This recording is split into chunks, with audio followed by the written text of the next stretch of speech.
महाराष्ट्र राज्य माध्यमिक व उच्च माध्यमिक शिक्षण मंडळाने 8 मे रोजी 10वीचा बहुप्रतीक्षित निकाल जाहीर केला असून राज्यभरातील लाखो विद्यार्थ्यांच्या प्रतीक्षेला अखेर पूर्णविराम मिळाला आहे।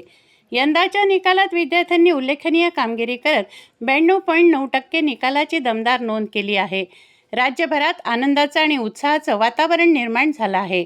यावर्षी राज्यातील 15,55,026 नियमित विद्यार्थ्यांनी नोंदणी केली होती। त्यापैकी 15,42,472 विद्यार्थी परीक्षेला बसले, तर तब्बल 14,20,486 विद्यार्थी उत्तीर्ण होत आपल्या यशाची सुवर्ण नोंद त्यांनी केली।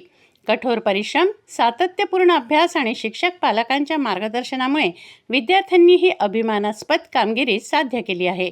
निकालात यंदाही मुलींनी आपला दबदबा कायम ठेवत 94.96% निकालासह बाजी मारली, तर मुलांचा निकाल 89.56% इतका लागला।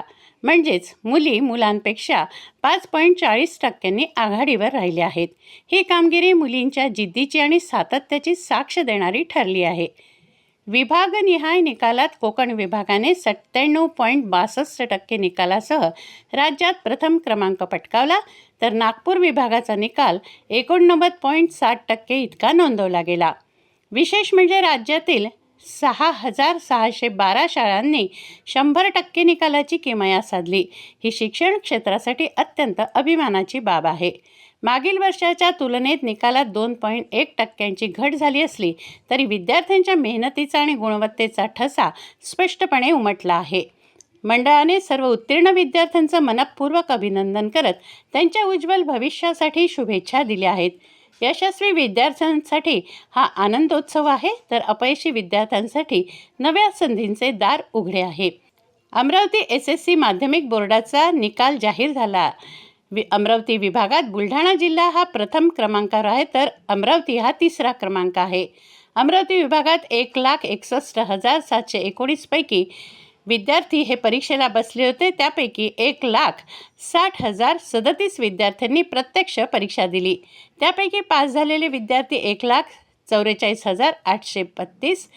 यावर्षी अमरावती विभागाचा निकाल 90.50% लागला आहे। मागच्या वर्षी 92.95 इतका अमरावती विभागाचा रिझल्ट लागला होता। दरवर्षीप्रमाणे यावर्षीसुद्धा मुलींनी बाजी मारली आहे। मुलांचे निकाल टक्केवारी 87.35 असून मुलींचे निकाल टक्केवारी 94.9 आहे।